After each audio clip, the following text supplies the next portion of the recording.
बनवणार आहे त्यासाठी लागणारे साहित्य इथे मी 2-3 असे कोवळे मस्त दोडके घेतलेले. इथं बघू शकता कढीपत्ता आहे, एक बारीक चिरलेला टोमॅटो, बारीक चिरलेला एक छोटा कांदा आणि कोथिंबीर चिरलेली आणि शिवाय इथं दळलेलं मी मिरची आणि लसूण आणि थोडं जिरे घेतलेले, चवीनुसार मीठ आणि आपण पाहिजे तर हळद.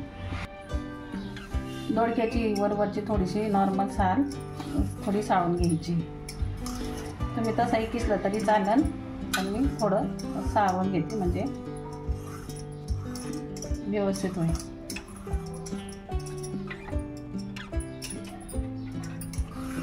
अशाच पद्धतीने आपण दोघं दोडके साळून घेणार आहोत. मी तुम्हाला परत या किसलेल्या दोडक्यांची चटणी करून दाखवणार आहे. याच्या सालपासून चटणी ठेचा कसा करता ते दाखवणार आहे.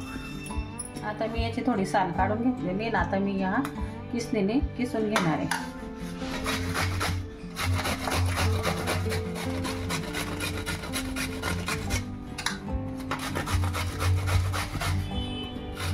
इथे मी दोडका किसून घेतलेला आहे आणि आता गॅसवर मी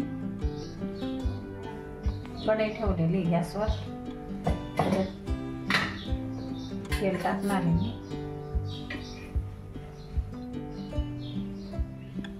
आता तेल गरम झालेलं आहे, याच्यात मी कढीपत्ता टाकणार आहे.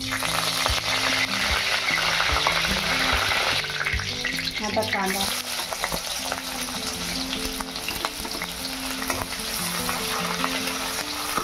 थोडा कांदा मऊ करून घेणार आहे.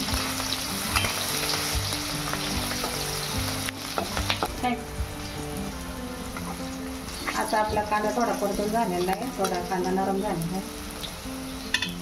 त्याच्यानंतर आहे दळलेलं वाटण टाकणार आहे.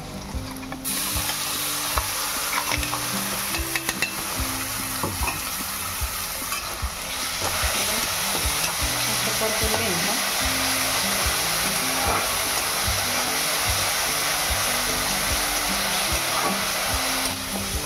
मिरची थोडी चांगली परतून घ्यायची म्हणजे चांगली खमंग भाजली जाते.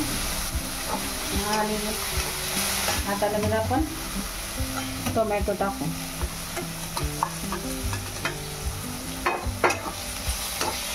तो पण छान परतून घेऊ. आता आपण याच्यात चवीनुसार मीठ टाकू आणि जोपर्यंत आपण मिरची टोमॅटो कांदा परतते तोपर्यंत गॅसची फ्लेम ही मंद राहू द्यायची म्हणजे मीडियम गॅसवर ठेवायची. आता लगेच आपण हळद घालणार.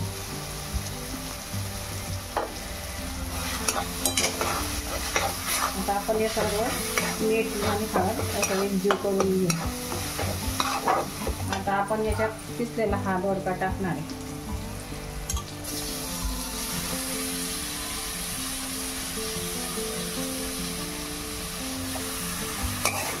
हे आता आपण चांगलं मिक्स करून घेऊ कारण याला थोडं पाणी सुटणार आहे. त्याच्यामुळे आपल्याला आता गॅसची फ्लेम ही फुलवरच ठेवायची आहे म्हणजे पटकन पाणी आवळण्यासाठी.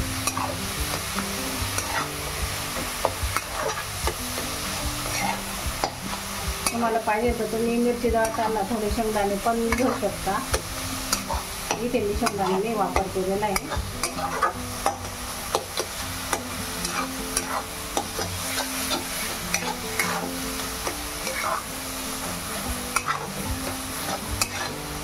छान आपला सुक्का होईपर्यंत असंच परतायचं आहे कारण याला वर सरताना पाणी सुटतं. 5-1 मिनिट असं चाळत राहायचं आहे. सकाळचं छान ऊन पण पडलेलं आहे. इथं घरामध्ये खूप सुंदर असं छान ऊन येतं सकाळी सकाळीच. मी स्वयंपाक करत असताना सकाळचं मला जीवनसत्व पण मिळत असतं.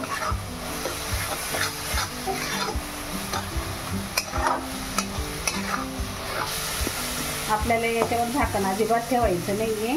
याला सारखं परततच राहायचं आहे बारीक सुक्का कोरडा होईपर्यंत. आणि त्याच्यातलं सगळं पाणी आटून जाईल असं. त्याला जे पाणी सुटलेलं राहतं ना ते मस्त छान असं कोरडं झालं का मस्त आपल्याला घेतलेला दोडका तयार होईल.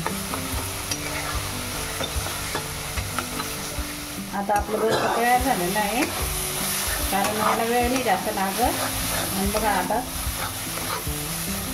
आपण थोडी कोथिंबीर टाकू, एकदा परतून घेऊ आणि गॅस बंद करून घेऊ.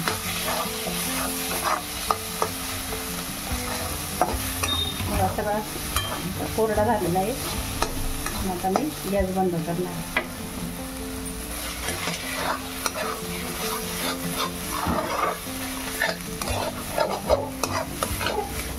याला अजिबात झाकण ठेवायचं नाही. 5 मिनटं सारखं परतवलं का 5 मिनटात ही भाजी होणार आहे. असंच भारी छान झालंय आपला दोडका. आपली दोडक्याची चटणी तयार आहे. तसं म्हटलं तर दोडक्याची 2-3 प्रकारे भाजी केली जाते, पण ही सुकी भाजी म्हणजे चटणी म्हणून तोंडी लावायला पण खूप छान आहे. आणि तसं पातळ पण करतो. विविध प्रकारचे म्हणजे अशा 2-3 पद्धतीच्या भाज्या करता येतात दोडक्याच्या पण. भरून केलेलं, डाळ टाकून केलेलं, शेंगदाणे लावून केलेलं. तर तुम्हाला मी सगळ्यात सोपी अशी रेसिपी दाखवलेली आहे. रेसिपी कशी वाटली कमेंट करून नक्की सांगा. पुन्हा भेटू अशाच नवीन एका व्हिडिओ सोबत. तोपर्यंत टाटा, बाय बाय, एन्जॉय.